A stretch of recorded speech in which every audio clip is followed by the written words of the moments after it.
sebuah kajian tentang kekuatan hubungan antara variabel atau mengukur derajat keeratan hubungan di antara variabel-variabel. Kajian ini atau metode ini dapat dikelompokkan sebagai prosedur tentang asosiasi di antara dua variabel. Nah, di dalam analisis korelasi ini, kita akan mencoba mengukur hubungan linear, kekuatan hubungan linear di antara dua variabel, tapi variabel itu memiliki memiliki posisi yang sama. Tidak ada yang bertindak sebagai dependent dan tidak juga bertindak sebagai independent variable. Jadi dalam hal ini kedua variabel itu posisinya sama, tidak ada yang dijelaskan dan tidak ada yang menjelaskan. Sementara kalau kita nanti sebentar lagi masuk regresi, kedua variabel itu nanti akan ada yang diposisikan sebagai dependent variable dan ada yang independent variable. Nah, dependent variable itu atau variabel terikat atau variabel tidak bebas adalah variabel yang ingin diprediksi atau diestimasi oleh rumus matematika. Jadi nanti ada variabel Y yang akan diprediksi oleh variabel X. Variabel Y ini bersifat sebagai dependent dan variabel X bertindak sebagai independent variable. Jadi kalau misalkan saya tulis secara gini ya, misalkan secara umum Y adalah A ditambah B kali X itu. Kalau di dalam matematika di dalam ada yang bocor. Jadi di dalam hal ini dependent variable yang nilainya ingin diestimasi, dan ini adalah variabel independent atau prediktor variabel. Prediktor variabel nilainya bebas diubah-ubah oleh peneliti. Nah, sebelum kita masuk ke ini ke analisis korelasi, kita minta bantuan scatter diagram untuk memplotkan bagaimana posisi titik koordinat berkumpul. Jadi dengan adanya kumpulan dari titik koordinat antara X dan Y, kita bisa memprediksi seberapa besar kekuatan hubungan linear di antara dua variabel. Nah, contoh ini, jadi penyajian secara visual ini bivariate, jadi ada dua variabel yang bertindak di posisi sumbu horizontal, dan variabel kedua bertindak atau mengisi angka-angka di sumbu vertikal. Misalnya untuk ini ada diesel price per galon, harganya di dalam dolar, dan di sini adalah regular unleaded price per galon, tetapi price yang tidak dikendalikan. Nah, ini hubungannya seperti ini. Jadi semakin tinggi harga minyak diesel, semakin tinggi harga regular unleaded-nya. Jadi di sini ada pola hubungan yang positif.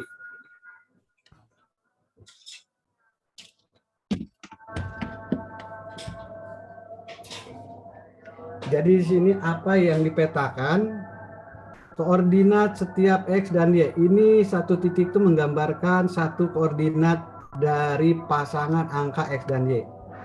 Jadi kalau kita dilihat di sini ada berapa titik data atau titik koordinat itu menggambarkan banyaknya observasi atau pengamatan. Nah, kalau kita lihat di sini terjadi pola hubungan yang positif dari regular unleaded dengan diesel price. Oke, kita lihat yang lain lagi.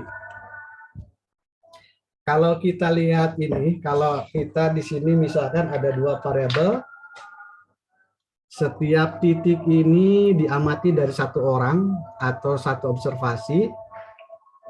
Jadi banyaknya titik di sini menggambarkan banyaknya individu atau objek yang diobservasi. Di sini kita bisa melihat bahwa antara nilai X dan Y itu punya hubungan. Kalau kita misalkan tarik garis ke sini, hubungannya bersifat linier dan positif. Tetapi walaupun positif, hubungannya tidak pasti di sini. Bahwa kalau X naik, maka Y pun akan naik. Itu secara umum.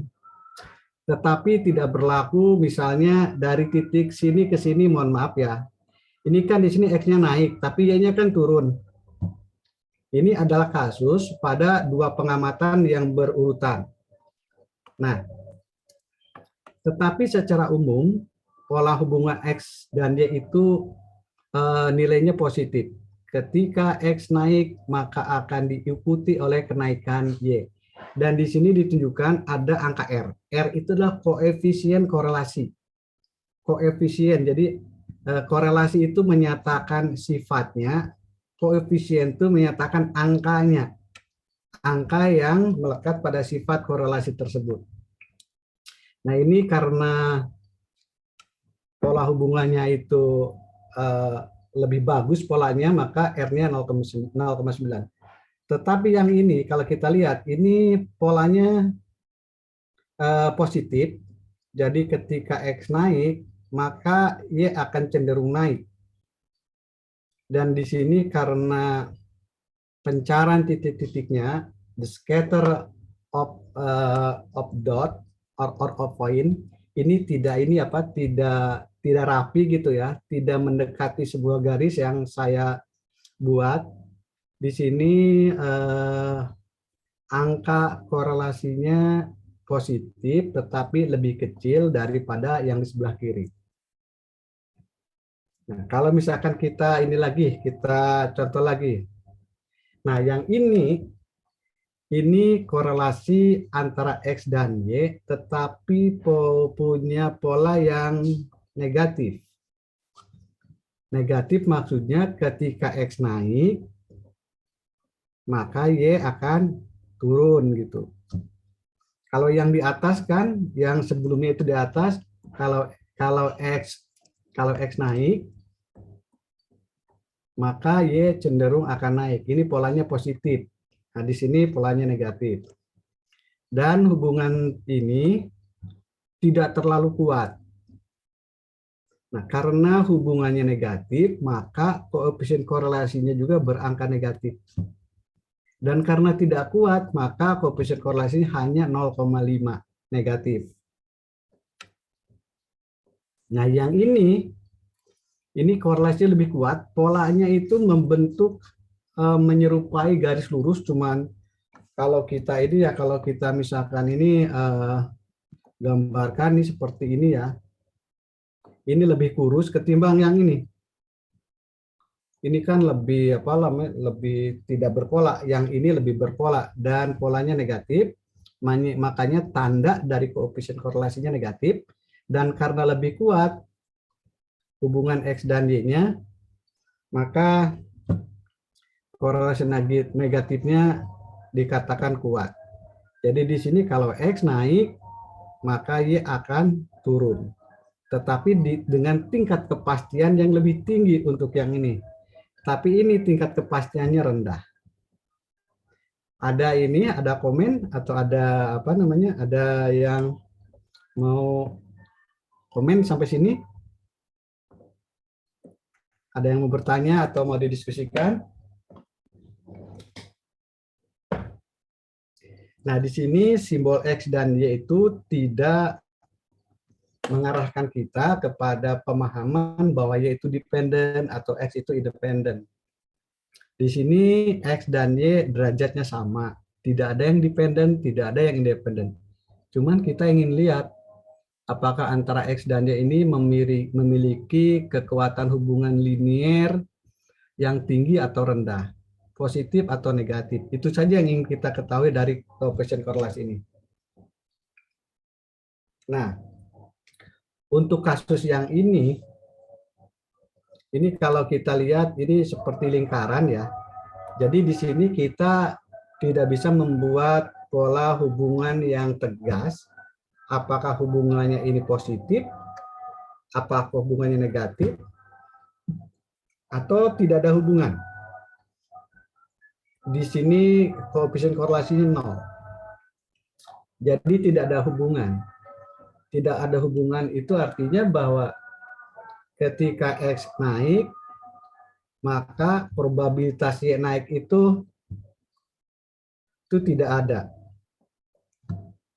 Begitu juga ketika X turun, apakah Y turun juga tidak ada. Kita tidak bisa mengkonfirmasi hubungan seperti itu. Dalam hal ini tidak ada korelasi antara X dan Y. Nah, coba kalau gambar di samping ada yang punya pandangan nggak di sini?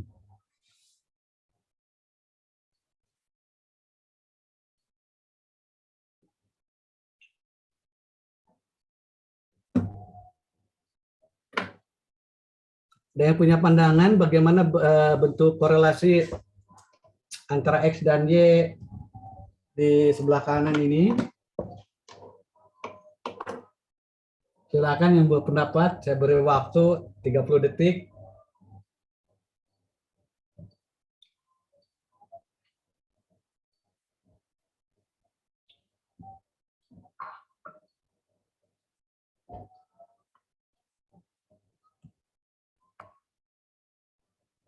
Ada yang berpandangan di sini? Mau bikin pernyataan di sini? Maaf Pak, izin Pak. Oke, mohon maaf. Tadi komputer saya ada gangguan. Apakah suara saya kedengaran jelas dari komputer masing-masing? Jelas, Pak. Jelas Pak. Oke, baik. Kita balik lagi ke judul. Judulnya adalah hubungan linier, korelasi linier. Gitu. Sementara hubungan antara X dan Y ini parabola. Kalau kita bikin gini parabola kan ya. Jadi hubungan X dan Y ini bersifat nonlinier.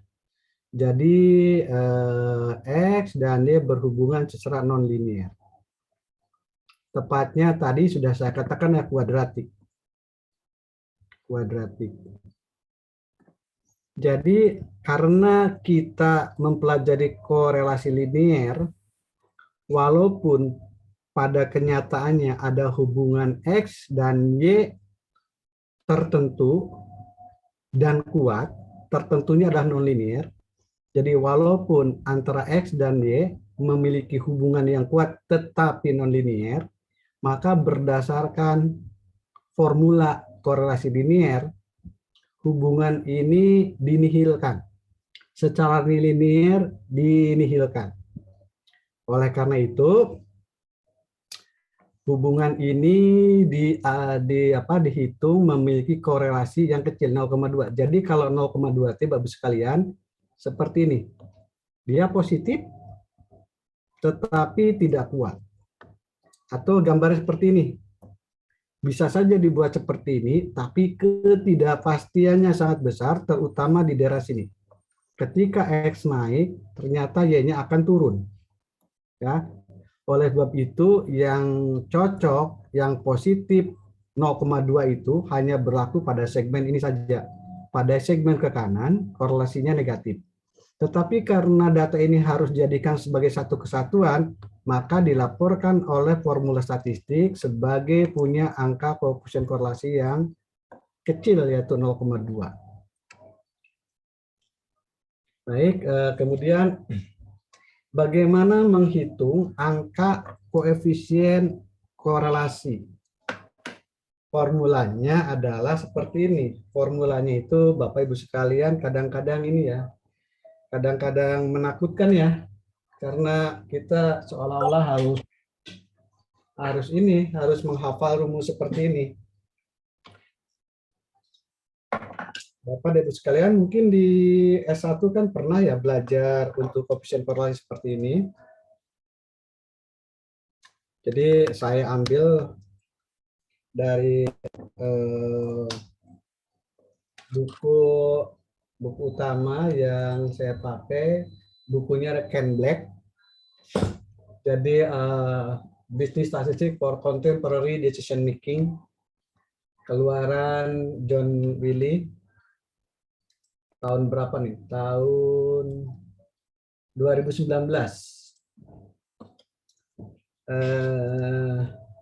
Sebagaimana judul bukunya ditulis di dalam silabus. Ini rumusnya seperti ini.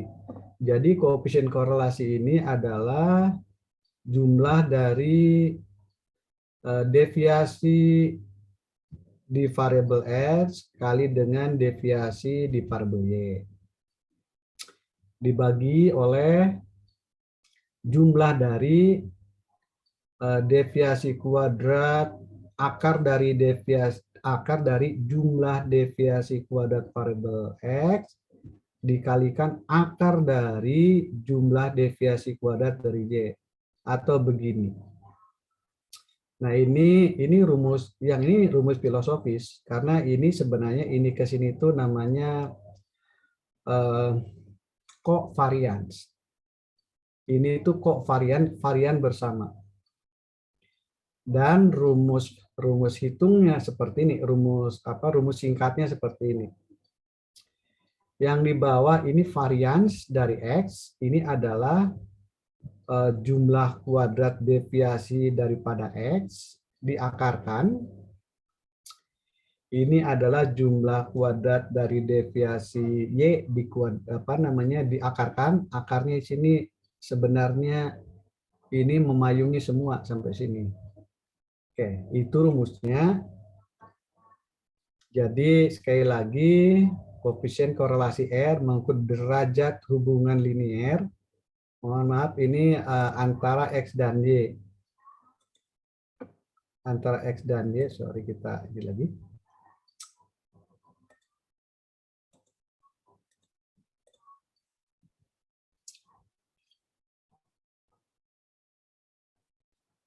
Nah, koefisien korelasi angkanya berkisar dari -1 sampai 1. 1 ini korelasinya positif dan sempurna. Jadi dikatakan sempurna adalah setiap kenaikan X akan pasti diikuti dengan kenaikan daripada Y. Yang negatif 1 pun ini strong correlation, jadi setiap kenaikan X pasti diikuti oleh penurunan dari Y. Makanya koefisien korelasinya negatif 1. Nah, di sini kalau misalkan saya gambar lagi, kalau ini adalah rentang daripada huruf R, ini 0, ini +1, ini -1.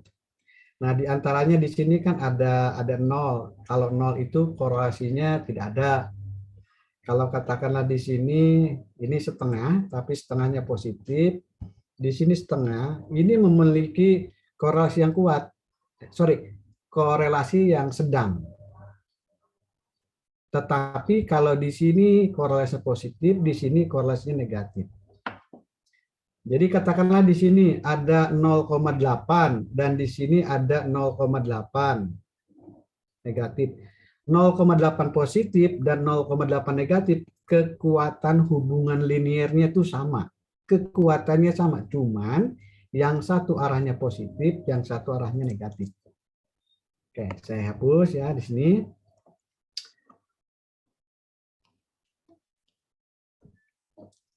Oke.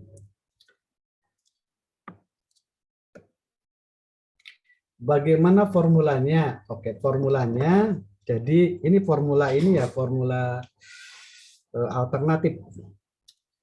Jadi sum square XY ini namanya sum square XY, sum square XX, sum square YY.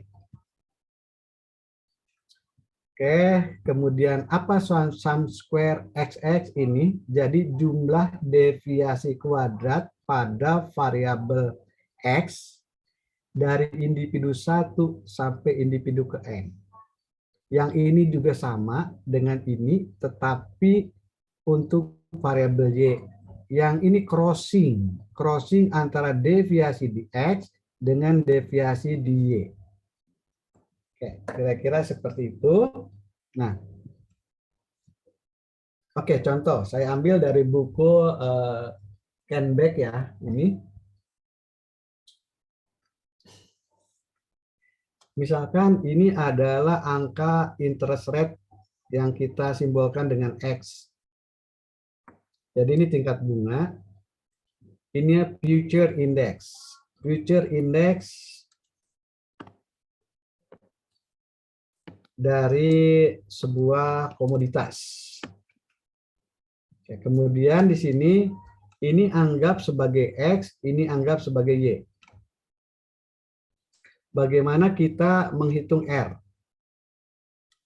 Kalau misalkan saya balik lagi ke apa namanya, ke atas, bahwa ini adalah sigma dari XY. Sigma XY itu apa? Sigma XY itu adalah perkalian antara X dengan Y, misalkan 7,43 kali 221, angkanya 1642. Untuk observasi pertama atau untuk hari pertama, terus hari kedua, ketiga, sampai dengan hari ke-12.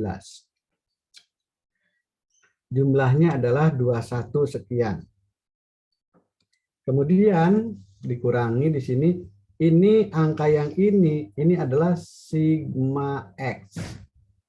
Sigma X ini yang ini, kemudian dikalikan sigma Y. Yang 27 adalah sigma Y. Dibagi dengan N. Oke, ini adalah covariance, yaitu perkalian antara antara deviasi di X dan deviasi di Y. Tetapi kita buat rumus lebih sederhana ya. Nah, kemudian dibagi. Ini yang bawah. Yang bawah pertama ada sigma X kuadrat dikurang sigma X kuadratkan dibagi N. Sigma X kuadrat yang ini berada posisi ini. Kemudian sigma X dikuadran, sigma X ini dikuadratkan dibagi N, bagi 12. Oke, dikurung tutup. Ini kita akan akarkan. Diakarkan nanti. Nah, terus nanti juga kita akarkan lagi, kita kalikan dengan akar mana? Akar sigma Y kuadrat dikurangi sigma Y dikuadratkan dibagi N. Oke, sigma Y kuadratnya mana? Sigma Y yang ini. Jadi Y dikuadratkan, 221 dikuadratkan, 222 dikuadratkan, terus semua dikuadratkan, kemudian jumlahkan. Jadi jumlah dari Y kuadrat. Angkanya ini. Kemudian balik lagi ke kiri, ini adalah jumlah Y, dijumlahkan jumlah Y, kemudian dikuadratkan. Dibagi 12. Nah, ketika setelah disubstitusikan jadi rumus ini jadi begini, substitusi angkanya 0,815. Jadi kita analisis sekarang kedua variabel ini, yaitu interest rate dan future index, memiliki korelasi positif yang kuat. Jadi memiliki korelasi yang kuat positif, arah positif. Tetapi sekali lagi bukan berarti bahwa satu variabel dijelaskan oleh lainnya. X maupun Y tidak ada yang bertindak sebagai dependen maupun independen. Keduanya adalah variabel netral. Nah, kemudian jadi correlation coefficient nothing to do with explanation. Jadi tidak ada kaitannya dengan explanation, cuman kita tahu bahwa di antara keduanya punya korelasi yang kuat. Kalaulah misalkan nanti salah satu kita hipotesiskan sebagai dependent variable, maka tentu korelasi antara dependent variable dengan independent variable itu akan kuat juga. Contoh lagi ini. Ini ada klaim, ada surplus untuk di setiap negara bagian di Amerika. Kemudian bagaimana cara ngitungnya? Jadi sekali lagi bahwa R di sini adalah jumlah daripada X, Y dikurang jumlah X kali jumlah Y dibagi N. N-nya di sini 1, 2, 3, 4, 5, 6, 7, 8, 9. Ya, 1, 2, 3, 4, 5, 6, 7, 8, 9. Jadi N-nya ada 9. Terus nanti dibagi dengan siapa? Dibagi dengan akar dari jumlah X kuadrat dikurang jumlah X dikuadratkan dibagi N. Akar, diakar lagi. Jumlah Y kuadrat dikurangi jumlah Y dikuadratkan per N. Ini adalah R dan angkanya menjadi seperti ini. Ini jumlah X, ini jumlah Y, ini jumlah daripada X kuadrat, ini jumlah daripada Y kuadrat, ini jumlah daripada X kali Y. Kira-kira seperti itu dan hasilnya 0,9. Jadi kedua variabel ini memiliki korelasi yang kuat, arah positif. Sekali lagi, tidak ada satu variabel yang dianggap sebagai penjelas atas variabel yang lainnya. Jadi di dalam analisis korelasi itu tidak ada satu variabel pun yang diperlakukan sebagai independent variable. Oke, ada pertanyaan sampai sini? Izin Pak, Oke, silakan. maaf izin off cam ya Pak. Tadi kan contoh soalnya itu kan kalau misalnya apa tadi yang 0,8 sama 0,9 itu udah ketahuan dia positif variabel ya Pak, tapi variabel netral. Nah, kalau diketahui variabelnya itu udah ketahuan independen atau dependen, hasil akhirnya harus gimana Pak supaya bisa ketahuan dia Oke. udah nggak netral? Nah, jadi ketika kita ngomongin analisis korelasi, sekali lagi kita hanya ingin mengukur seberapa kuat korelasi linear di antara dua variabel. Nah, kalau misalkan kita sudah mempunyai hipotesis atau dugaan variabel yang satu sebagai dependen dan yang lainnya sebagai independen, maka untuk menganalisis hubungan independen ke independen, maka kita masuknya nanti ke analisis regresi. Nah, kita belum masuk ke analisis regresi. Tapi ini sebagai pembuka untuk menjadi bekal pemahaman ke kita bahwa kedua variabel ini memiliki keeratan, memiliki tingkat hubungan yang kuat. Kalau misalkan salah satunya sudah kita tetapkan sebagai dependen, maka kita bisa mengatakan variabel yang satu menjelaskan secara kuat terhadap variabel yang kedua. Tapi nanti dulu, itu nanti kita akan bahas di regresi. Nah, sekarang saya akan menghitung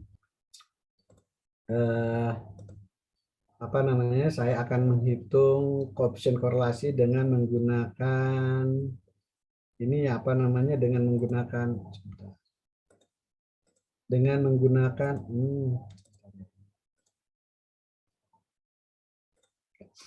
dengan menggunakan Excel. Nah, misalnya ini number of passenger, sudah korelasi ini dulu. Nah, ini misalkan tadi Alabama X dan ini ada surplus, ada claim dan surplus. Nah, bagaimana sampai ketemu angka ini? Ya, kalau Bapak Ibu sekalian di sini ada ini ya, ada rumus yang jelimet kan ya, yang bikin kepala nyut-nyutan kan kalau misalkan kita kalau lagi dalam keadaan panik. Jangankan lagi keadaan panik, lagi keadaan sedang santai juga kadang-kadang dibuat jadi panik kalau kita melihat rumus seperti ini. Nah, sebenarnya Excel ini sudah menyediakan perangkat untuk menghitung koefisien korelasi ini. Oke. Saya akan membuat scatter plot dulu. Dengan R sebesar ini, scatter plotnya kayak apa sih? Ini kelihatan nggak? Saya klik sini. Kelihatan, Pak. Oke, nah Kelihatan, Pak. ini scatter plot, ya oke. Ini scatter plot yang scatter plot. Nah, ini scatter plotnya. Jadi kelihatan kan ada pola yang positif ya. Kalau misalkan di sini kita klik salah satu ini, kalau kita klik kanan, terus kita tolong bikin. Nah, kita misalkan yang linear seperti itu, oke, udah yang linear aja. Jangan yang logaritmik, kita yang linear aja. Karena kita sedang bicara korelasi linear. Nah, ini hubungannya kayak gini.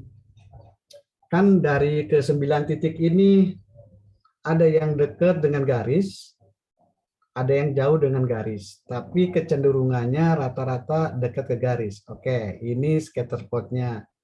Nah, sekarang kita ingin ngitung korelasinya. Gimana caranya? Sebenarnya di sini ada fungsi di Excel namanya Corel. Tuh ada Corel, bisa dilihat ya, correlation. Nah, ketika correlation kita sorot yang ini, koma, kemudian sorot yang satu lagi udah kurung tutup. Nah, sebentar. Korelasi sebentar.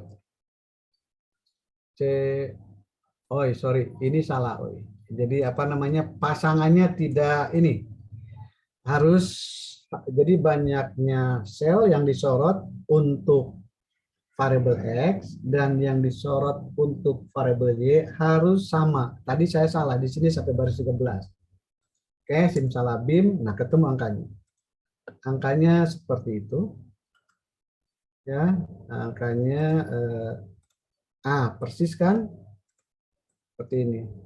Jadi yang satu saya hitung pakai rumus yang di atas, Pak, yang ini. Yang satu lagi saya bangkitkan pakai Excel. Kalau Bapak Ibu mau coba silakan. Filenya sudah ada di emas.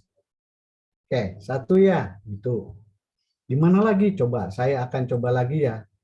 Coba lagi kalau saya misalkan menghadirkan atau memanggil perintah itu lewat data analisis. Coba saya cek, Mas, ada nggak? Harusnya sih ada. Nah, ini ada correlation. Jadi sekali lagi, saya kasih tahu dari menu data, menu utama data, nanti kemudian ada data analisis. Nah, di sini ada correlation. Ya. Oke, klik oke aja, nanti keluar jendela dialog. Apa yang harus ini? Kita blok saja ini. Cuman tolong Bapak perhatikan, saya membloknya dengan mengikutsertakan baris label, baris nama variabel X dan Y ya. Jadi di sini X dan Y saya ikutkan ke dalam blok highlight gitu kan. Nah, tapi di sini saya kasih tahu baris pertama itu sebagai label, bukan sebagai data. Oke. Kemudian outputnya di mana? Oke, outputnya klik. Nah, ini saya taruh sini aja. Oke, taruh di sini. Simsalabim. Nah, ini angkanya. Jadi sini korelasi antara X dan X adalah 1. Koefisien korelasi antara Y dengan X adalah 956 sekian. Gimana? Mudah kan? Nggak usah kita ketakutan dengan rumus ya. Karena ada orang yang bilang, ketakutan itu menjadi masalah buat kita. Jadi takut akan masalah itu sendiri sudah menjadi masalah gitu. Makanya jangan takut di sini. Kita punya software Excel, palu gada ya, palu mau gua ada kata Excel. Ada yang mau ini komentar di sini?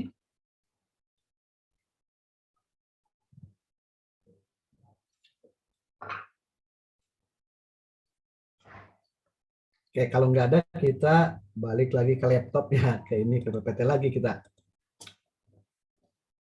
Oke, saya kira itu ya. Ada pertanyaan lagi? Sorry, ada pertanyaan lagi. Ada pertanyaan?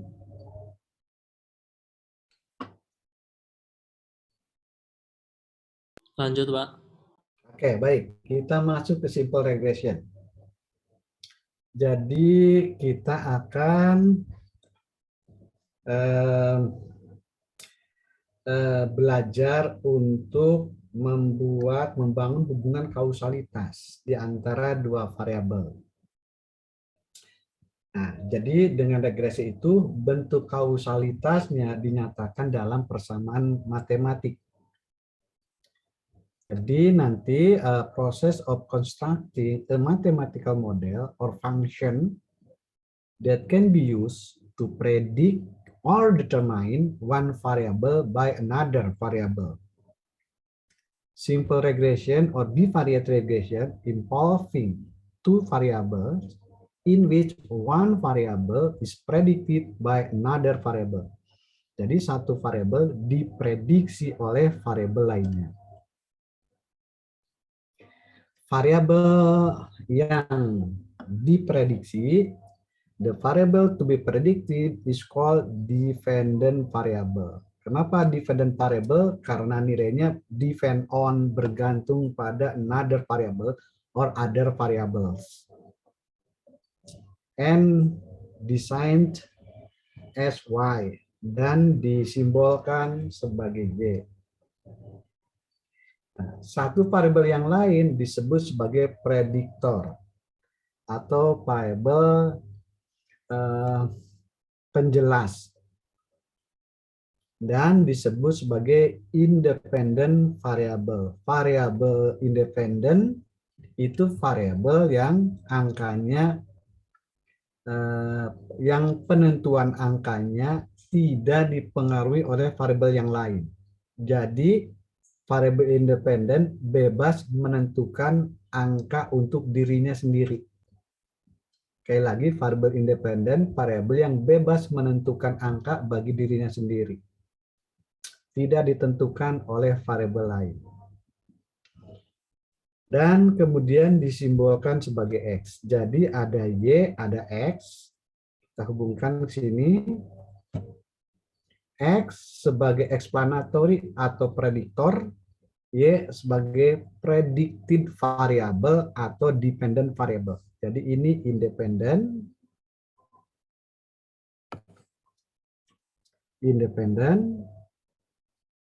yang ini dependent variable.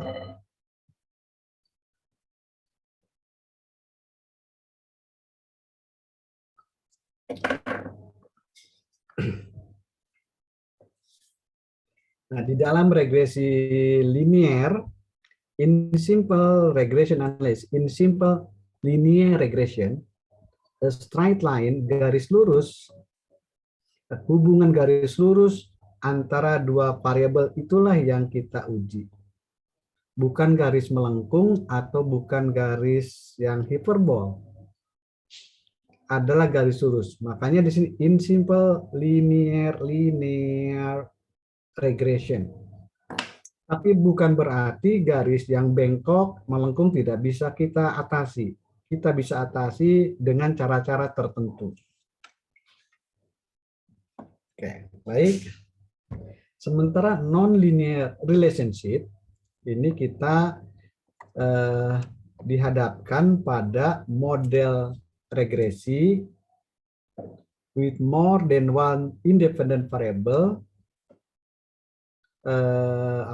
dengan dua atau lebih dengan dua atau lebih variabel independen. Oke, untuk yang bagian ini kita akan tutup dulu, akan dijelaskan minggu depan untuk multiple regression analysis. Kali ini kan simple ya, nanti multiple regression analysis. Oke, balik lagi. Tadi untuk number of passenger dan untuk cost, jadi semakin banyak passenger, semakin besar cost. Nah, ini adalah scatter plot of airline cost data. Oke, Bapak Ibu sekalian, kalau kita intip di sini, ini hubungannya kan kalau naturalnya itu seperti ini ya, bengkok, melengkung. Tapi sekarang kita tidak tidak bicara yang melengkung dulu, tapi kita bicara yang lurus dulu aja ya, yang linear. Jadi sekarang akan kita dekati dengan garis yang lurus, yang seperti itu. Nah, jadi di sini kita bisa melihat scatter plot seperti itu. Jadi ada ide bagi kita seberapa besar garis yang kita buat secara imajiner itu ya, mendekati semua titik koordinat. Nah, tapi kalau saya secara pribadi mau ngomong bahwa airline cost ini dapat dijelaskan dengan baik oleh passenger. Dengan bentuk hubungannya sekarang diasumsikan lurus dulu, linear dulu. Jadi kalau lurus berarti kita gini ya. Nah, kayak gini, lurus gitu kan bentuknya. Kemudian berdasarkan informasi dari scatter plot ini, kita coba seperti apa tahapan kita bekerja untuk membuat hubungan explanation antara total passenger dengan total cost. Nah, ini di sini secara umum di dalam regresi simple, regresi sederhana, maka variabel penjelasnya, prediktornya hanya satu, hanya X saja.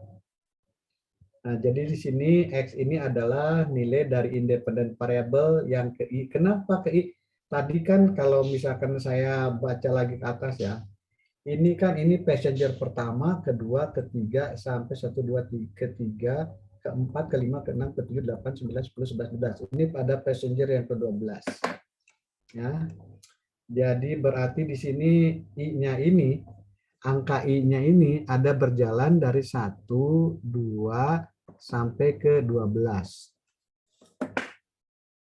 Demikian juga untuk Y. Nanti Y dari pengamatan pertama, kedua, sampai ke 12. Ini sebagai dependent variable, yaitu variabel yang nilai-nilainya ditentukan oleh variabel X. Nah, kemudian di sini ada beta 0, ada beta 1. Beta 0 sebagai intercept dari populasi. Kok populasi ya? Hubungan ini kan bisa kita bangun dengan menggunakan data populasi dan bisa kita buat dengan data sampel. Nah, beta 0, beta 1 itu adalah angka kalau hubungan X dan Y-nya ditentukan oleh seluruh X dan Y yang ada di dalam populasi. Makanya ketemu beta 0 dan beta 1 populasi. Beta 0 sebagai intercept, beta 1 sebagai slope atau kemiringan dari garis regresi. Dan E adalah error atau kesalahan prediksi di pengamatan yang ke I.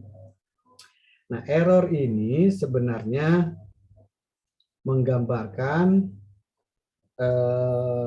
atau mewakili variabel-variabel lain selain daripada passenger. Oke, ini total cost, ini passenger. Yang menentukan total cost bukan hanya passenger, tapi ada variabel lain, misalnya harga input. Harga input menentukan cost, total cost. Tapi juga ada teknologi produksi, teknologi manajemen, teknologi inventory yang digunakan, itu juga menentukan total cost. Jadi E ini mewakili semua variabel yang mempengaruhi Y selain daripada X. Dan variabel-variabel lain yang mempengaruhi Y tersebut diasumsikan berperilaku random atau berperilaku acak. Makanya di sini error ini diasumsikan sebagai besaran angka yang random. Oke, baik, kita sekarang akan masuk ke istilah baru yang namanya deterministic model dan satu lagi probabilistic model. Deterministic model itu model-model yang mengikuti fungsi matematika. Jadi model matematika menghasilkan angka yang eksak. Misalnya, kalau saya punya rumus seperti ini, ketika X saya masukkan angka 5, maka nilainya pasti 13,68. Pasti, eksak. Tidak kurang, tidak lebih. Nah, tetapi di dalam perilaku empirik, aktual, ketika kita punya pendapatan 5 juta, pengeluaran kita tidak, jangan pendapatan. Kalau kita punya X sama dengan 5, tidak akan selalu nilai Y-nya 13,68. Bisa meleset ke angka yang lebih kecil, bisa meleset ke angka yang lebih besar. Jadi ada deviasi dari angka yang kita ukur dengan angka yang diprediksi oleh persamaan matematik. Deviasi itulah yang disebut error, dan error ini bersifat random atau bersifat probabilistik. Apakah errornya 0, apakah errornya positif atau negatif, kemunculannya bersifat probabilistik. Cuman kita bisa tahu probabilitas munculnya error yang positif adalah 0,5. Probabilitas munculnya error yang negatif adalah 0,5. Makanya disebut probabilistik. Jadi di sini ada error term yang memungkinkan nilai Y bervariasi dari angka yang diprediksi oleh rumus matematika. Nah, statistik bicara tentang model probabilistik, bukan model deterministik. Kalau kita bicara model deterministik, kita masuk ke ruang kuliah matematik. Ketika kita masuk ke ruang kuliah statistik, semua model dikategorikan sebagai probabilistik model. Oke, ada komen di sini?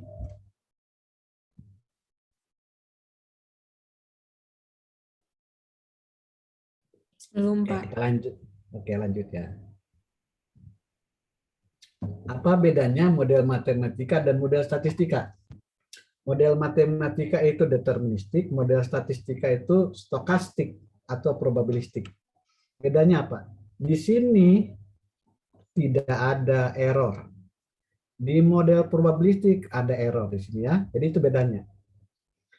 Kalau misalkan di dunia ini tidak ada variabel yang berperilaku acak, maka ilmu statistika itu akan gugur, tidak ada.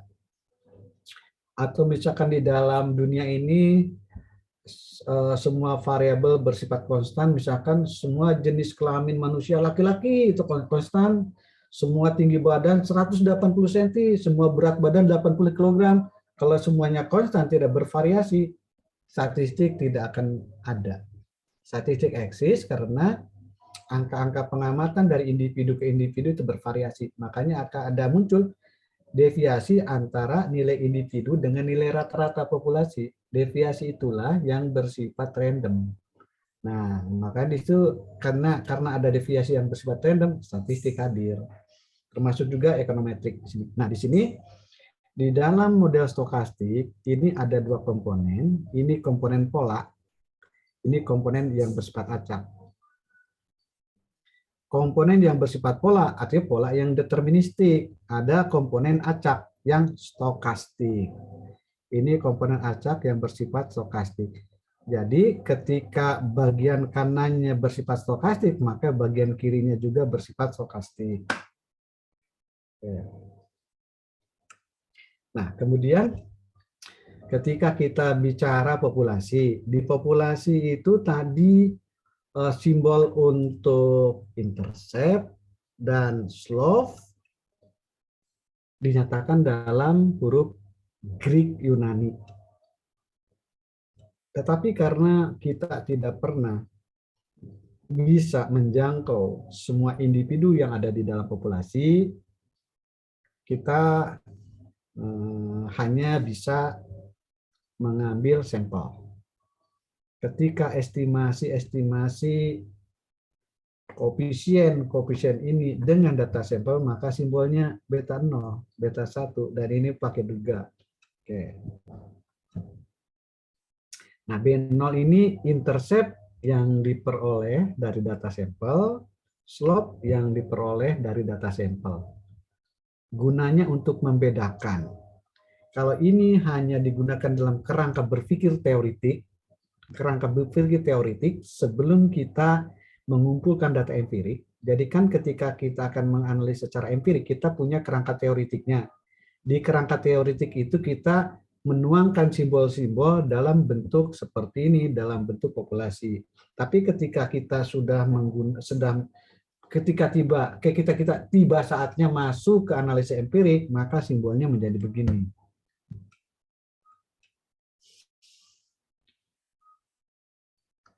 Nah, kemudian bagaimana mengestimasi beta 0 dan beta 1 dengan menggunakan data X dan data Y yang kita kumpulkan dari sampel. Nah, kita akan menggunakan namanya least square analysis di sini. Nah, apa itu least square analysis? Jadi least square analysis itu sebuah prinsip kerja, sebuah asas atau prinsip kerja. Ketika kita akan mencari B0 dan B1, nah, pencarian B0 dan B1 itu didasarkan pada satu prinsip kerja, yaitu kita harus mencari beta 0 dan beta 1 sedemikian rupa error yang dihasilkan ini menjadi minimum sum square error. Jadi meminimumkan jumlah error. Apa itu jumlah error? Baik, kita lihat di gambar di bawah ini. Katakan ini adalah hubungan dari cost and passenger. Oke, kita katakanlah ini garis yang dibuat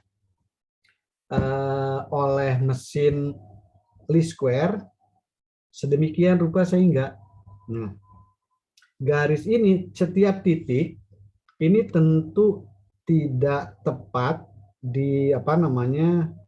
diterabas atau dilalui oleh garis. Nah, ini garis prediksinya, ini aktualnya. Nah, di sini ada kesalahan. Di sini ada kesalahan. Di sini ada kesalahan prediksi. Nah, di sini kesalahan prediksinya apa? Di sini aktualnya lebih tinggi daripada ini. Daripada angka prediksinya. Berarti errornya positif di sini. Di sini errornya positif, ini errornya positif. Ada berapa yang positif? Ada 1, 2, 3, 4, ada 5 yang positif. Nah, ini errornya negatif. Kenapa di sini aktualnya lebih kecil? Aktual dikurangi prediksi, ini error kan? Error yang pertama, error yang kedua, ini negatif. Ini negatif. Ini negatif. Kalau kita jumlahkan error pertama, kedua, ketiga sampai ke 9, angkanya pasti 0. Dijamin 100% 0. Tapi kalau misalkan kita kuadratkan ya, jadi ini 1, 2, 3, 4, 5, 6, error 8 ya. Tapi kalau error 1 kita kuadratkan, ditambah error yang kedua kita kuadratkan terus sampai error yang ke-8 kita kuadratkan. Nah, angkanya disebut sum square error. Sum square error. Jadi jumlah dari error yang dikuadratkan. Nah, angka ini harus minimum. Harus paling kecil. Jadi kita bisa menetapkan beta 0, beta 1 yang bermacam-macam. Oke. Beta 0, B0 itu adalah intercept yang ada ini. Sementara B1 itu kemiringan. Ini B1 kemiringan. Jadi jumlah error kuadrat itu harus minim. Carilah semua kemungkinan B0, B1 yang membuat sum square-nya yang paling kecil. Prinsip itulah yang disebut prinsip least square. Jadi kuadrat terkecil. Kira-kira bisa diikuti nggak sampai sini ya?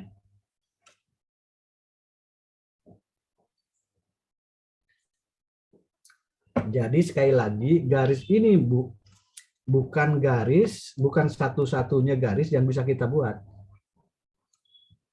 Mungkin kita bisa menghayal garisnya ke sini. Mungkin kita juga bisa menghayal garisnya ke sini. Tapi dari semua garis yang mungkin, garis yang ini adalah garis yang meminimumkan jumlah kuadrat residual atau jumlah kuadrat error. Hanya satu garis yang bisa meminimumkan, yang menghasilkan jumlah error yang minimum. Garis itulah yang harus kita cari.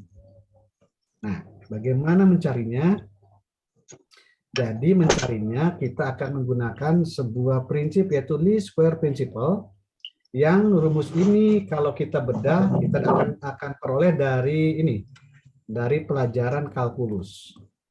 Di pelajaran kalkulus kita bisa, atau mahasiswa S1 ya misalnya disuruh sama saya tolong turunkan, mereka bisa menurunkan ini. Inilah meminimumkan sebuah fungsi kuadratik. Oke, kemudian di sini balik lagi, kalau di koefisien korelasi penyebutnya ini, pembilangnya ini, tapi penyebutnya beda, ya. Penyebutnya beda dengan beta 1, dengan B1, tapi pembilangnya sama. Ya.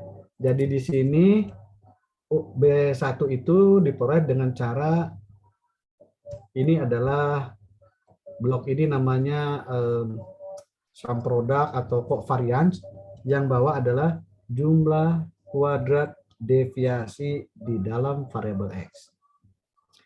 Ini jadi kemudian ini adalah cross product seperti di koefisien korelasi. Ini adalah jumlah kuadrat deviasi dalam variabel X. Deviasi setiap individu di variabel X dikuadratkan, kemudian dijumlahkan. Ini jumlah kuadrat X yang akan menjadi penyebut di dalam formula mendapatkan B1. Nah, sehingga inilah rumus B1 yang paling simpel. Jadi ini kovarian S dan X, kemudian ini varian X. Nah, rumus ini kemudian kita gunakan untuk mendapatkan intercept. Interceptnya seperti apa? Intercept itu rata-rata dikurangi oleh B1 kali X rata-rata. Ya, ini rumusnya seperti itu. Tidak perlu dihafalkan rumusnya. Karena kalau dalam ujian pun misalkan disuruh menghitung ini akan open book. Contoh ini, the number of passenger and cost. Ya, kita punya data ini sebagai X, ini sebagai Y, ini X kuadrat. Mohon maaf, ini bukan X2, X kuadrat, ini X kali Y. Kemudian bagaimana? Nah, sekarang cross product daripada ini. Ini jumlah X-nya ada angkanya di sini. Jumlah X ada angkanya di sini. Dan seterusnya, maka cross product bisa dihitung dari informasi yang kita temukan dari tabel ini. Angkanya 68 sekian. Jumlah kuadrat X, ada sigma X kuadrat, ada sigma X. Sigma X kuadratnya ada, sigma X-nya ada. rumus ini workable dengan menggunakan tabel ini. Ketemu ini. Nah, sekarang kita tinggal hitung B1. B1. B1 tuh ini dibagi ini dibagi ini 0,0407. Kemudian B0. Jadi B0 itu kita hitung setelah B1. B1 dapat, maka ini adalah rata-rata dari Y dikurangi B1 kali rata-rata daripada X. Ya, jadi ini adalah rata-rata Y, simbolnya begitu ya. Ini rata-rata daripada X. Nah, masukkan ketemu angkanya 157 sehingga persamaan regresinya adalah ini. Interceptnya 157 sebagai B0 ya. Slope-nya 0,0407 sebagai B1. Karena ini pakai topi, cukup nulisnya seperti, tapi kalau ininya nggak pakai topi, maka alternatif menulis yang benar adalah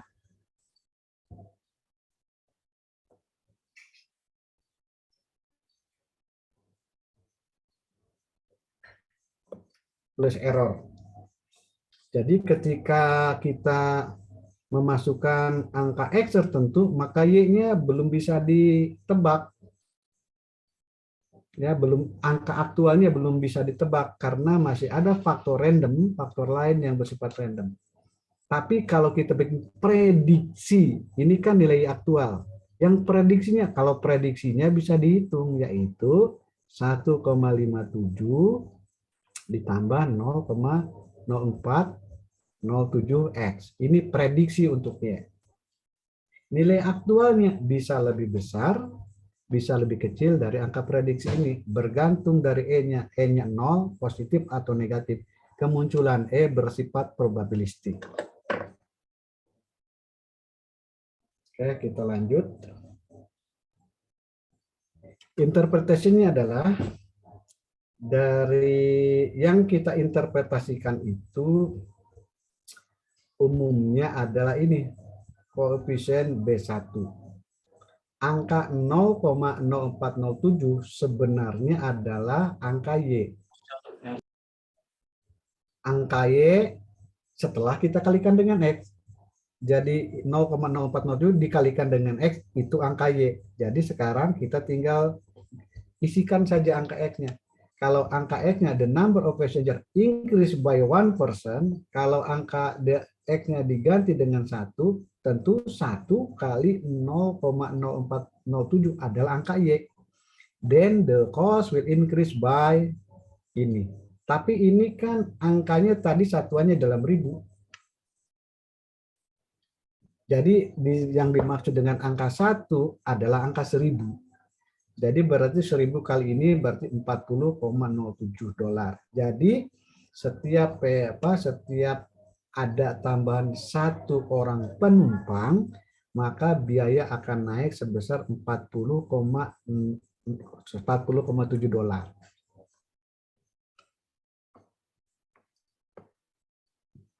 Oke, ada komen di sini. Mohon maaf ya, saya sambil minum kopi ya.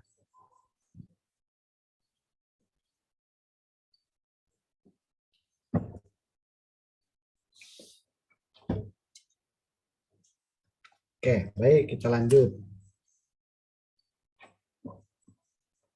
Kita sampai jam 8.40 ya? Betul, Pak. 2 SKS.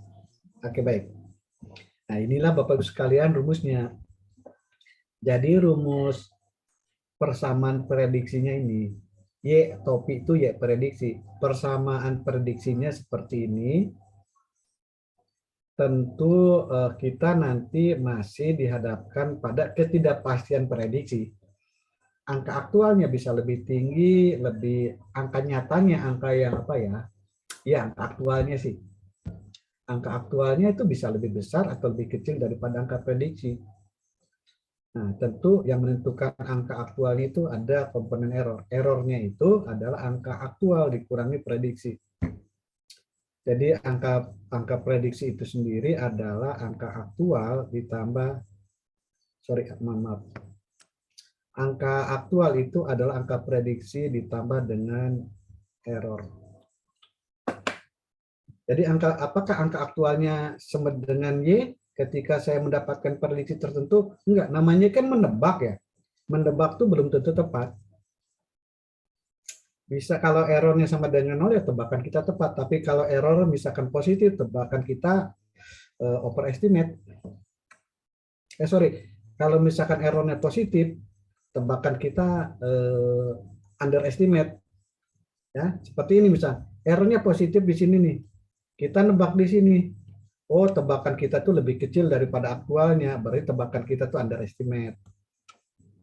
Nah, ini apa namanya contohnya pencarahan atau penyebaran dari error-error dari setiap titik-titik pengamatan.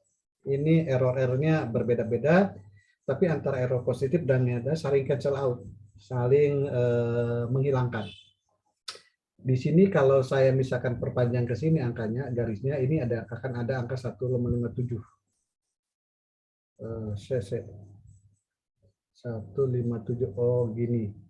Karena gini, ini kalau kita perpanjang sampai 0 ya, ini kan nggak sampai 0. Kalau misalkan ini terus sampai 0 di sini nih, ini 555 tuh sampai ada angka 0. Ini sayang nggak 5 ini kita misalkan perpanjang ke sini 0. Maka kalau kita tarik ke sini, maka di sini akan ketemu 157. Itu adalah banyaknya ketika passengernya sama dengan 0, maka the predicted cost-nya adalah 1,57 dolar.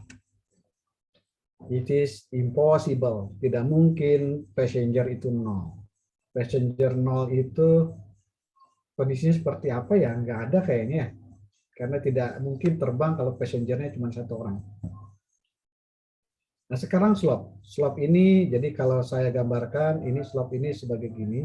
Ini apa namanya kita gini. Ini kalau misalkan passengernya bertambah 1, maka cost-nya akan bertambah 0,0407. Kira-kira seperti ini.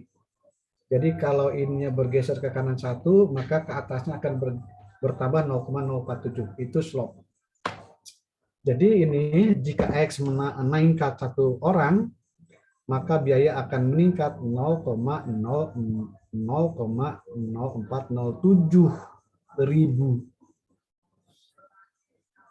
Jadi karena satuannya ribu, satuan dari apa namanya dari cost itu ribu, maka di sini jika X naik 1000, maka mohon maaf, penumpang itu satuannya dalam ribu, Saudara. Jadi ketika dikatakan one person di dalam persamaan, dalam kenyataannya itu adalah 1000. Karena satuan X-nya dibuat ribuan. Oke. Jadi begini apa namanya hasilnya, seperti yang sudah saya sampaikan di halaman sebelumnya.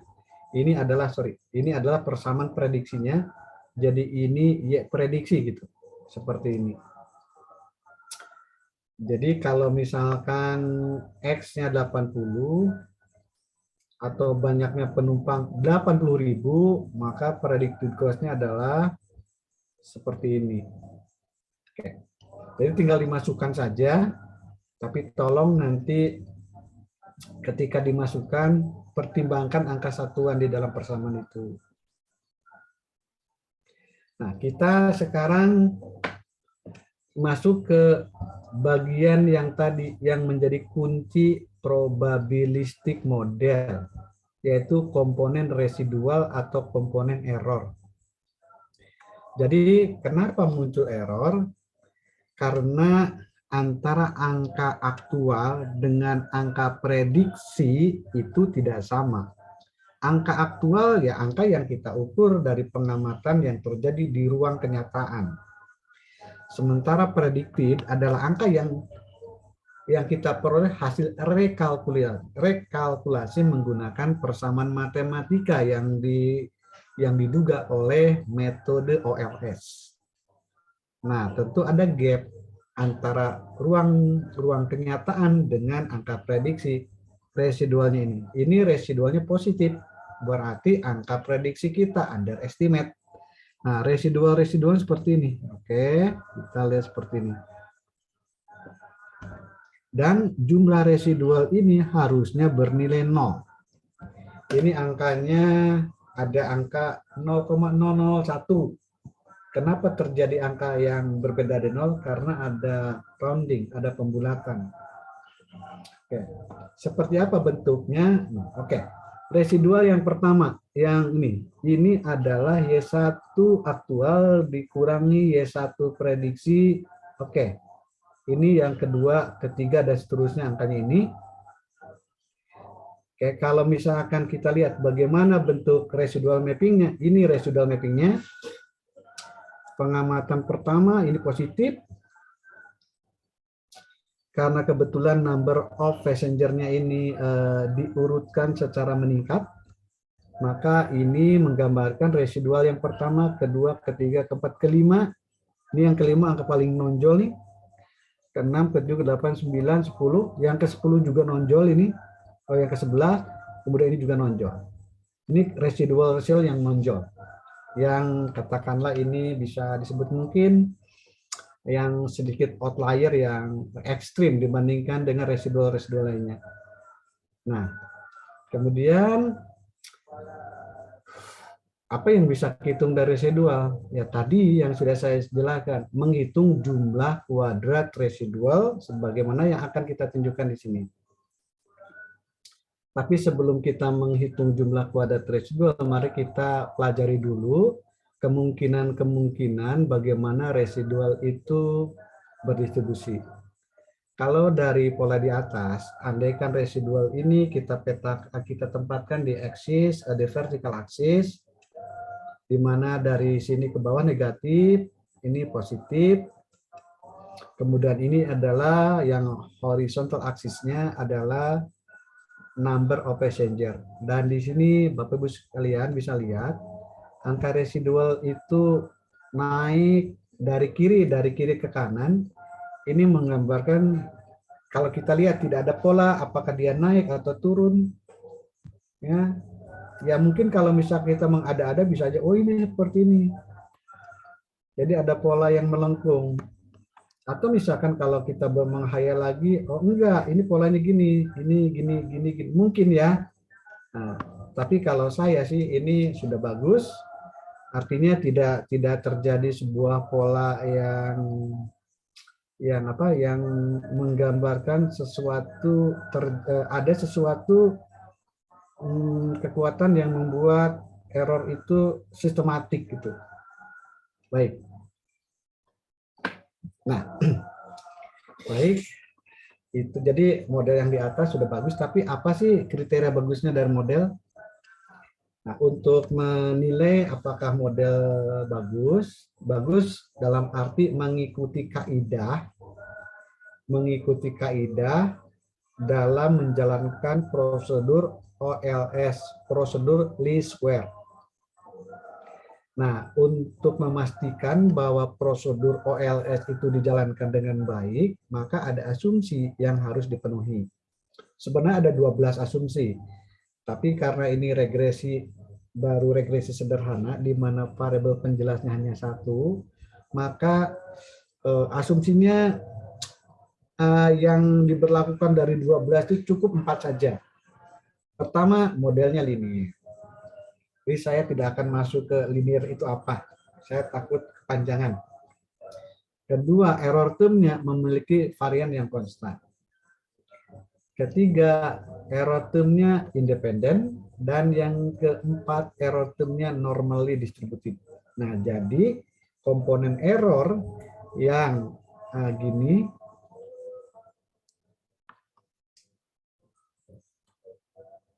komponen error ini di sini ini berdistribusi normal, independen, semua dari 4 ini 3 bicara tentang error. Karena error itu menjadi kunci kesuksesan kita dalam memprediksi. Oke, mari kita lihat. Kalau kita menemukan bentuk hubungan antara error dengan nilai-nilai X, ini nilai X itu ada di horizontal axis, seperti ini, maka ini menggambarkan regresi ini nggak benar, regresinya non-linear, bukan regresi linear. Jadi ini menggambarkan pelanggaran dari asumsi yang harus dipatuhi di dalam menjalankan prosedur least square. Yang berikutnya adalah the variance of error term are not constant. Ini adalah asumsi nomor 2.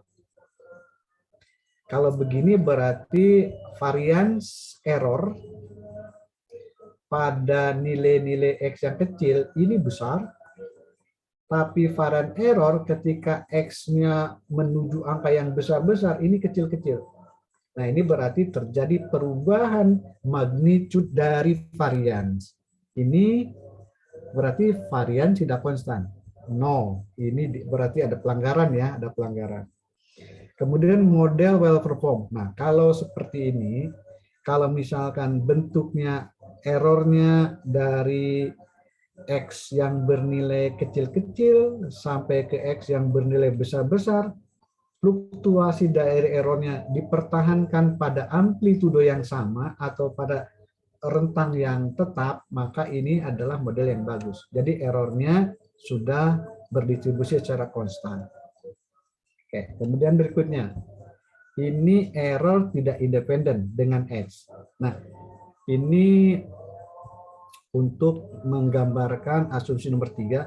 Kenapa dibilang tidak independen? Errornya ini memiliki korelasi yang negatif dengan X. Untuk kasus yang ini. Untuk yang ini, error-errornya berkorelasi positif dengan X. Dengan kata lain, besaran error tidak independen terhadap variabel X. Dan ini melanggar asumsi. Ini is okay. Ya.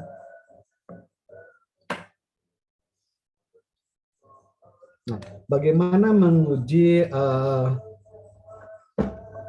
test of error distribution? Apakah berdistribusi normal atau tidak? Contoh ini adalah bentuknya ya, bentuk plot, scatter plot dari angka error dengan angka persen kumulatifnya. Kalau misalkan scatter plot dari residual dengan akumulasi persentage atau persentase akumulasi, maka distribusi ini normal. Nah, minggu kemarin saya sudah menyampaikan kalau kita ingin menguji normal dengan menggunakan goodness of fit, ini bisa. Tapi nanti di software juga ada. Nanti silakan pelajari di Stata ataupun di SPSS bagaimana caranya menguji kenormalan. Oke. Juga si residual tadi, si error bisa dikelompokkan dulu, kemudian frekuensi hasil pengelompokan itu kita buatkan bar atau diagram.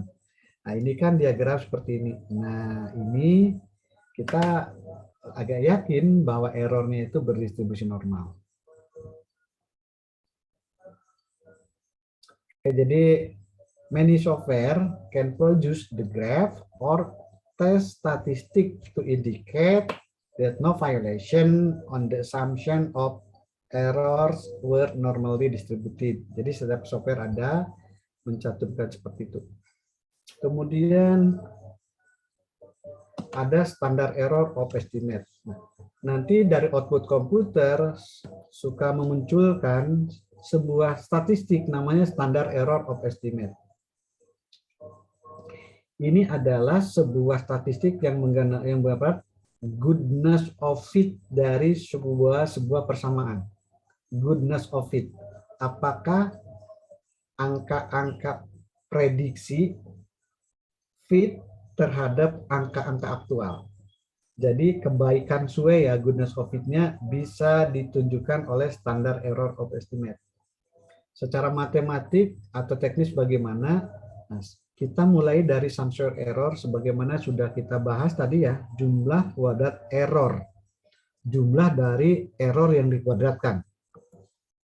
Nah, kemudian contoh saya ulangi lagi, ini adalah jumlah square residual. residual yang sudah dikuadratkan, angkanya misalkan ini jumlahnya. Prosesnya bisa Bapak pelajari dan Ibu pelajari di ini ya, di tabel. Nah, kemudian nah, ini rumus pakai tabel, tapi ini rumus pakai aljabar. Nah, kalau jadi tanpa tabel kita bisa bikin rumus seperti ini. Tanpa mengetahui dulu ya prediksi, kita bisa membuat rumus ini, rumus apa jumlah SSE. Nah, kalau untuk kasus yang di kanan, tabel yang kanan, sum square errornya ini. Kita belum sampai ke standar error of estimate. Nah, standar error of estimate-nya adalah akar nih, SE itu standar error of estimate, akar dari SSE dibagi derajat bebasnya. N-2 ada degree of freedom dari model statistik kita. Degree of freedom itu adalah pembagi untuk mendapatkan varians. Oke, tapi kenapa N2-nya dari mana sih? Duanya itu di dalam persamaan kita ada dua parameter yang diduga, yaitu B0 dan B1. Ada dua, 1, 2 ya. Nah, 2 itu kemudian kita masukkan ke sini, N dikurangi banyaknya parameter yang diduga, itu degree of freedom-nya, dan angkanya berapa? 0,17. Jadi standar deviasi dari angka-angka residual adalah 0,17. Standar deviasi dari angka-angka residual. Makin kecil angka standar deviasi ini, maka makin fit antara angka aktual dengan angka prediksi. Makin besar angka standar error of estimate, maka makin jauh jarak antara aktual dengan prediksi. Ya, jadi semakin kecil standar error of estimate, semakin fit, semakin dekat antara angka aktual dengan angka prediktif. Oke, bisa diikuti ya sama Anda ya. Oke. Nah, kalau itu standar error of estimate. Kemudian goodness of fit juga, statistik kebaikan cuai bisa juga dilaporkan dalam atas nama coefficient determination. Coefficient determinasi atau disebut R kuadrat. R kuadrat itu begitu ya, begitu definisinya. Dan R kuadrat itu angkanya antara 0 sampai dengan 1. Ntar dulu ya, belum habis ya. Saya ini dulu. Saya akan bawa rumus dulu ke bawah.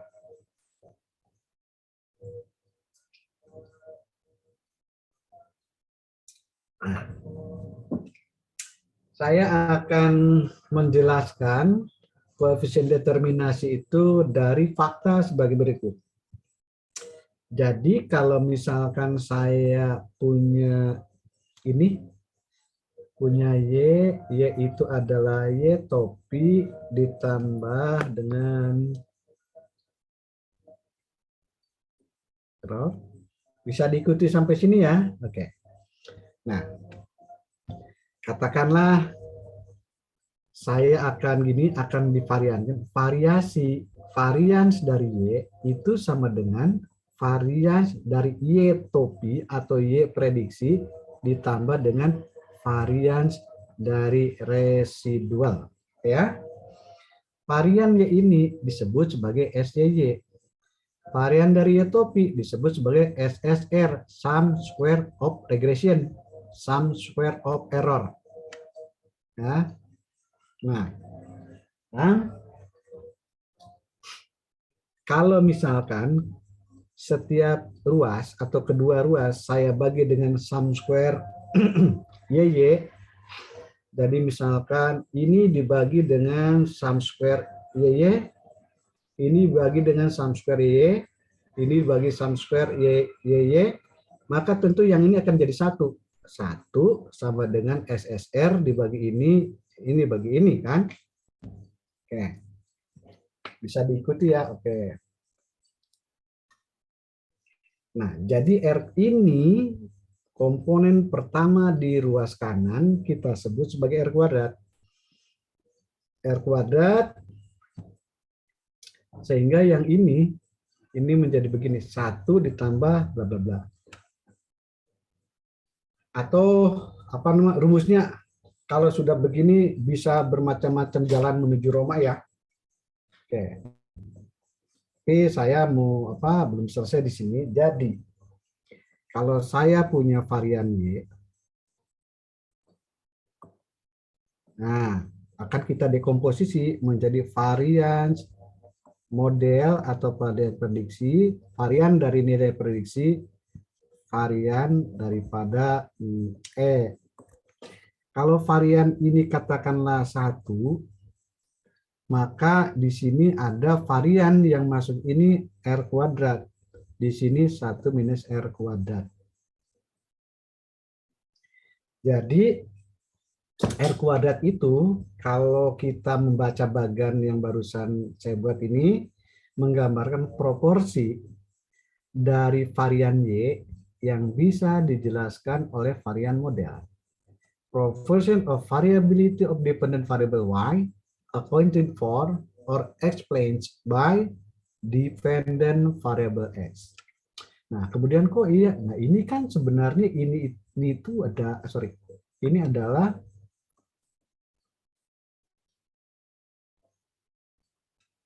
jadi variability dari ini adalah variability dari X. Ya, jadi variability X yang dikonversi ke dalam variability dari topi. Ya, jadi itulah apa namanya yang dimaksud dengan R kuadrat. Jadi variability dari Y dependent variable yang bisa dijelaskan oleh variability model. Model apa? Model itu ini. Ini model oleh variability dari model atau variability oleh explained variable.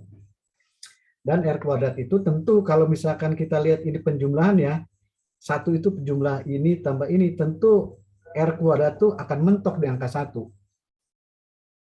Kalau R kuadratnya 1 berarti 1 minus R kuadrat atau variability errornya 0. Kalau R kuadratnya 0, maka variability errornya adalah 1. Ya, makanya R kuadrat antara 0 dan 1. Oke, kita lanjut. Oke, 10 menit lagi ya. Jadi standar sum square error segini, R kuadratnya kalau kita misalkan ngikuti rumus yang di atas, bla bla bla seperti ini, 0,899. Artinya 89,9% dari variability di dalam variabel Y atau variability di dalam total cost explained by variasi of passengers. Gitu. Jadi variasi dalam total cost dari 100% variasi total cost ada dari total variasi di dalam biaya 89,90%-nya bisa dijelaskan oleh variasi dari number of passenger. Ada sisa sekitar 10,1% variability yang tidak bisa dijelaskan oleh number passenger.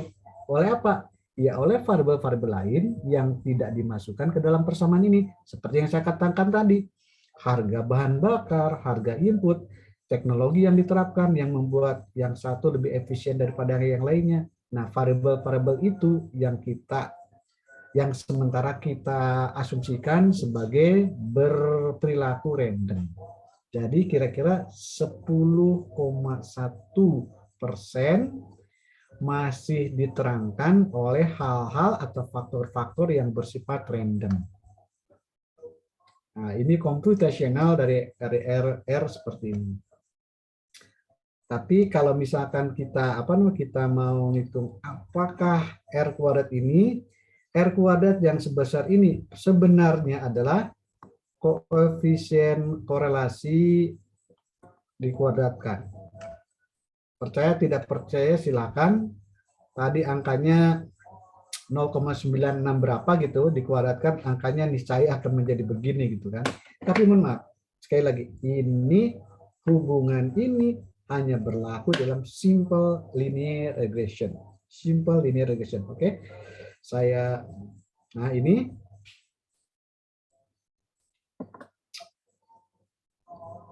jadi koefisien determinasi itu adalah koefisien korelasi antara X dan Y yang dikuadratkan. Is whole in simple linear regression only. Oke, ini kan tadi angkanya di atas 941. Oke. Sekarang karena waktunya tinggal 7 menit lagi, saya akan menguji slope. Apakah slope dari koefisien regresi tersebut di dalam populasinya ada atau tidak ada? Kalau tidak ada, slope ini berangka 0. Kalau tidak ada, kalau tidak ada berangka 0, kalau ada berbeda dari 0. Ini saya bilang ini menguji parameter populasi dengan menggunakan statistik dari sekali mengambil sampel. Ini angkanya. Oke. Bisa juga gini alternatifnya bahwa beta 1 yang ada di dalam populasi positif. Atau bisa juga beta 1 yang ada di dalam populasi negatif.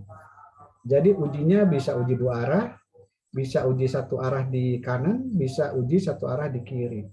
Oke. Saya lanjut. Nah, bagaimana cara mengujinya? Kita menggunakan tes statistik. Sebagaimana dijelaskan mungkin oleh Parianto dari distribusi sampling.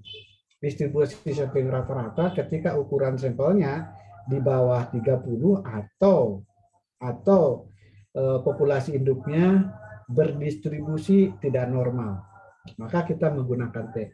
Nah, di sini kita harus tahu B1 itu adalah statistik yang kita peroleh dari sampel. Beta 1 adalah angka populasi yang kita hipotesiskan. Kalau tadi angkanya yang beta 1 diposisikan 0, maka berarti ini angkanya 0. B1 dikurangi 0 bagi standar error dari B1. Apa standar error B1? Standar error B1 itu rumusnya begini. Jadi ini teori ya. Kita tidak ngitung berapa fluktuasi angka B1 ini. Ini berdasarkan formula dari OLS, rumus standar deviasi dari B1, rumusnya seperti ini, rumus teoritik. Ya. Standar errornya, standar error of estimate ini. Jadi kalau misalkan kita mengikuti forma ini, maka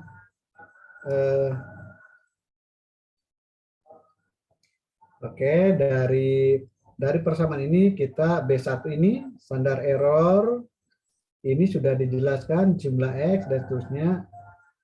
Kemudian kita menggunakan level signifikan katakan 5%. Ketika kita menggunakan pengujian dua arah, yaitu gini, padahal alternatifnya itu beta 1 itu bukan 0 itu bisa lebih besar, lebih kecil dari 0. Yang penting bukan 0, asal bukan 0 berarti bisa lebih besar, lebih kecil dari 0. Maka T-nya ngikuti rumus yang di kiri. Oke, dibagi siapa? Dibagi standar error dari B1.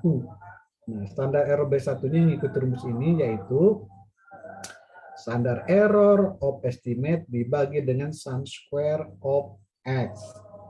Ketemu 9,43.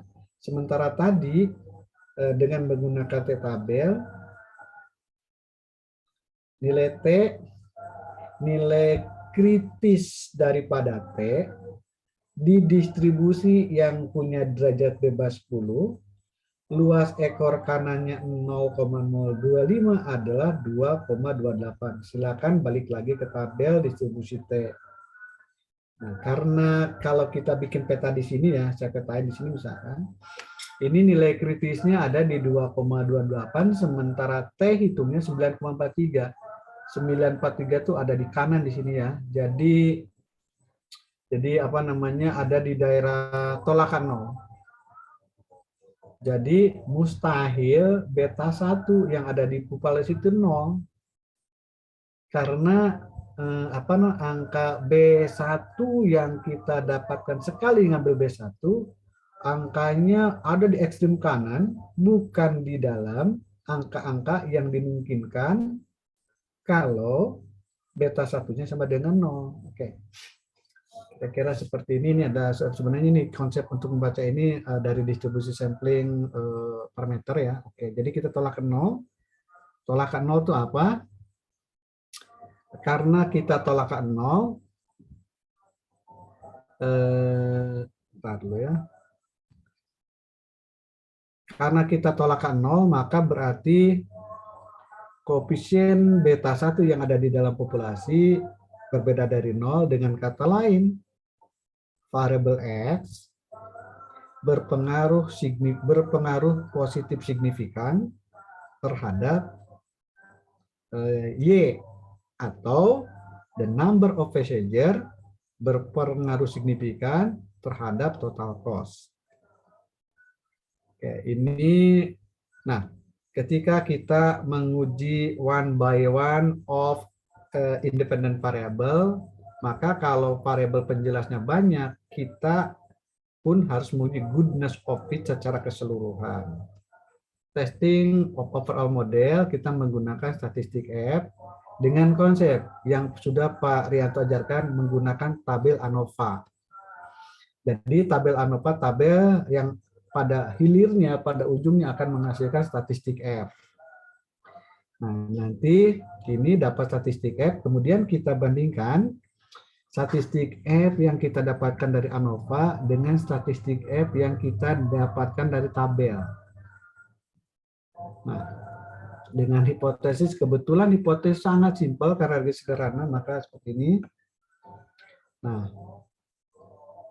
Nah ini ANOVA-nya, statistik F-nya dari persoalan yang tadi 89,9. Rumusnya silakan ikuti apa yang sudah disampaikan Pak Rianto. Kita dapat P value angkanya 00.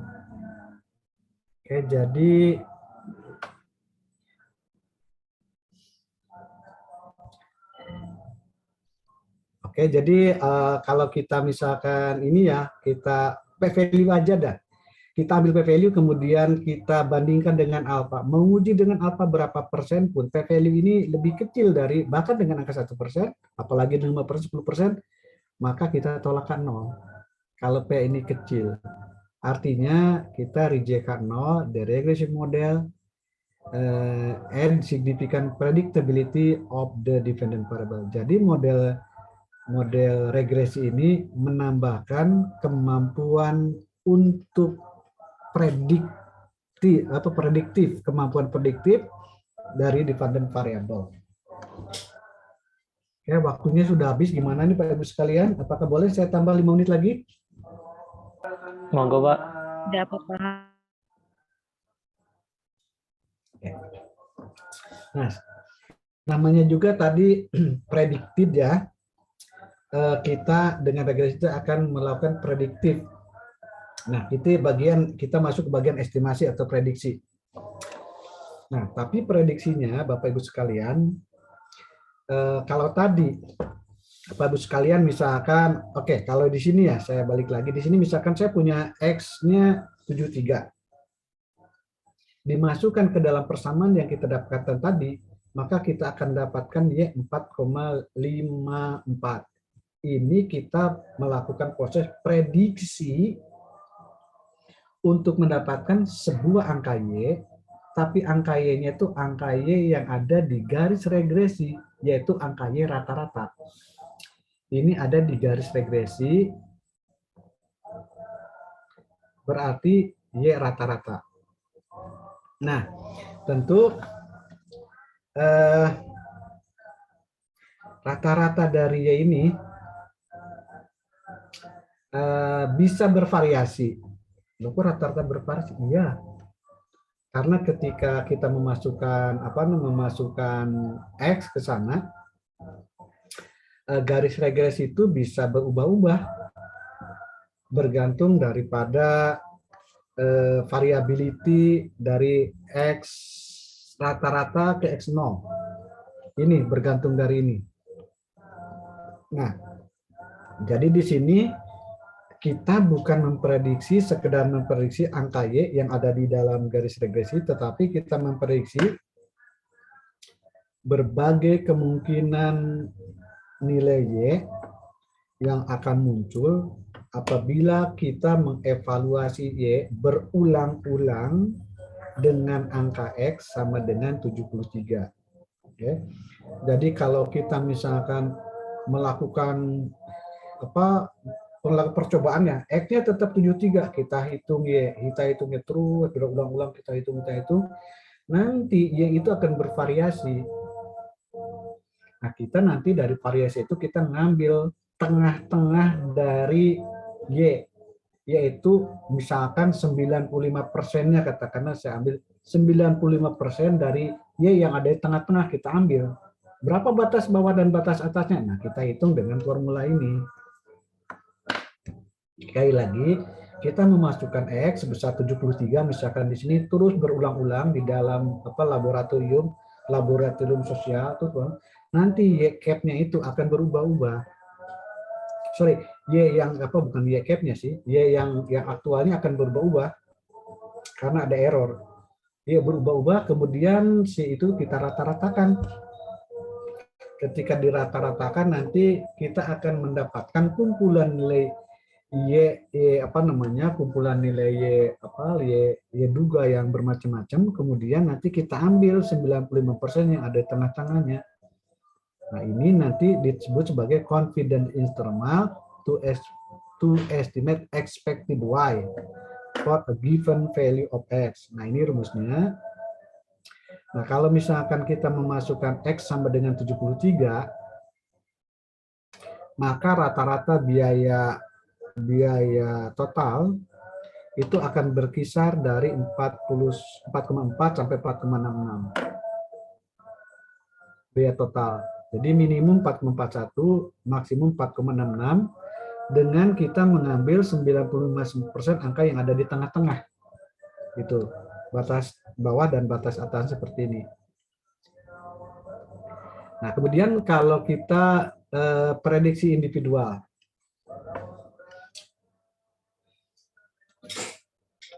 Di prediksi individual kita bukan memprediksi angka dari rata-rata, tapi kita memprediksi kalau misalkan pada X tertentu misalkan berapa kemungkinan angka individu Y-nya. Oke, individual itu gini, ingat lagi ke saya ngajar di kelas lain.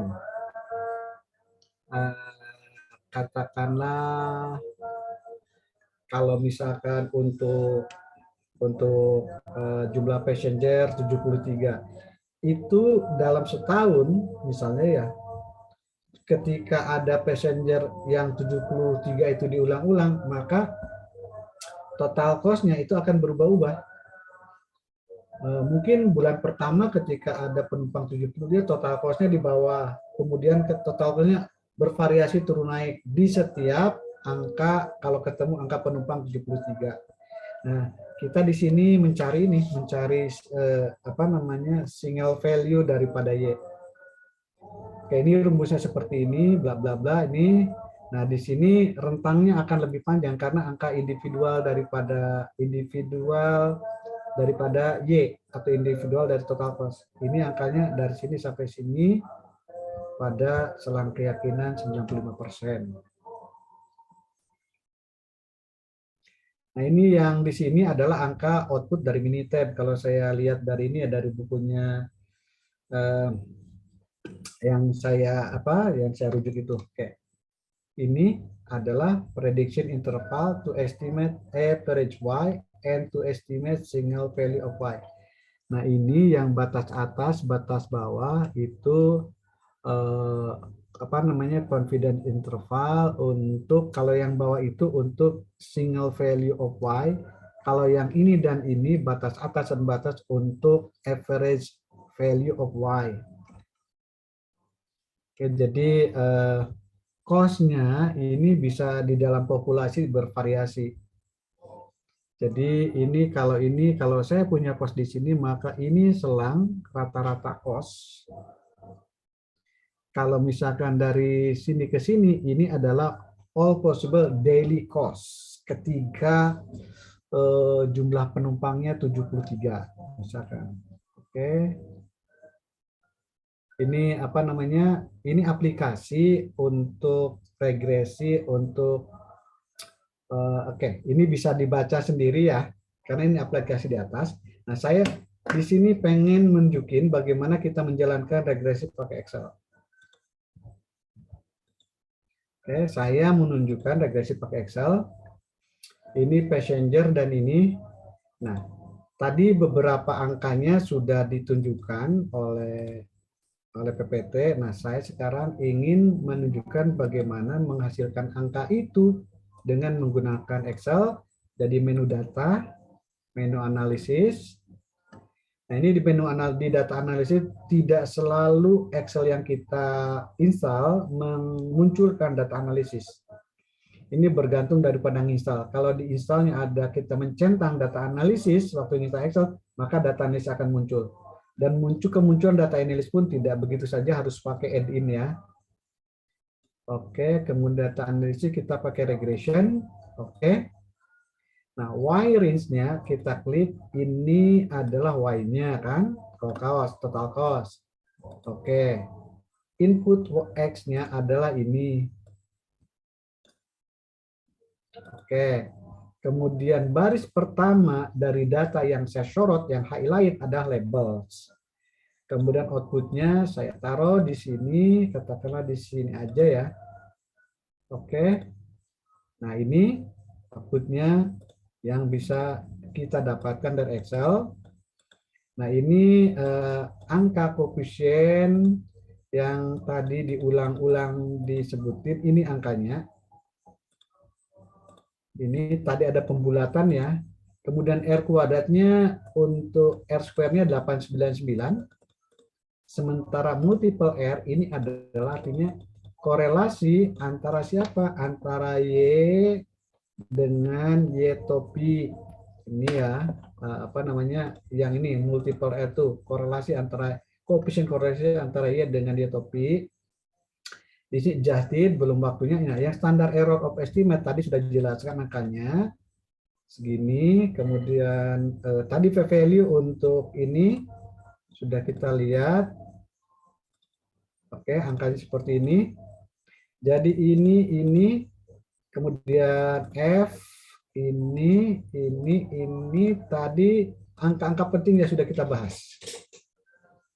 Kemudian signifikan F juga tadi sudah kita bahas dan angkanya memang 0 ya. Oke, itu yang kita bahas. Dan kalau Anda mau coba silahkan datanya ambil itu di apa example and exercise data di emas.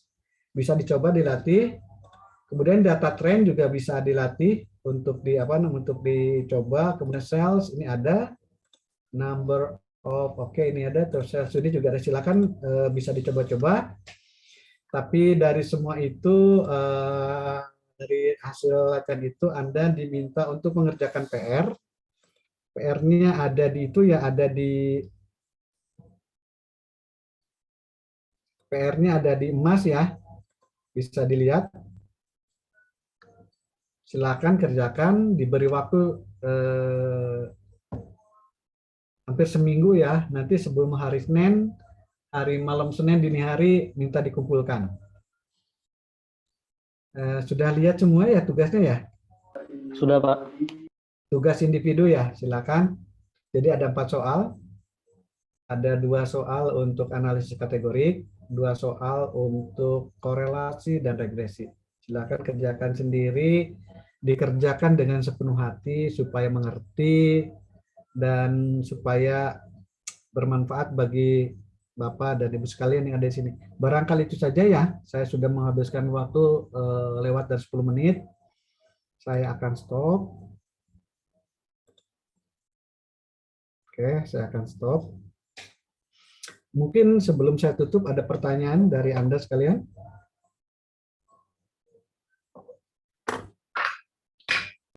Izin Pak, Silakan. terkait tugas tadi kalau tidak salah dengar individu ya Pak berarti. Ya, individu. Tugas pertama individu dulu. Ini kan belum berat ya. Nanti tugas yang kedua nanti kelompoknya sudah dibentuk belum? Sudah Pak, ikut yang dari Pak Arianto dulu. Oke, nanti untuk tugas yang kedua berikutnya kita kelompok ya. Oke Pak, siap. Oke. Test case dulu nih, individu dulu ya. Oke, baik. Terima kasih banyak atas atensinya, atas kesabarannya. Sampai jumpa lagi di hari Senin malam minggu depan. Salam sejahtera, salam sehat selalu bagi kita semua. Selamat malam. Selamat malam Pak. Saya pamit ya. Oke. Terima kasih Pak. Terima kasih. Sama-sama, sama-sama. Yuk.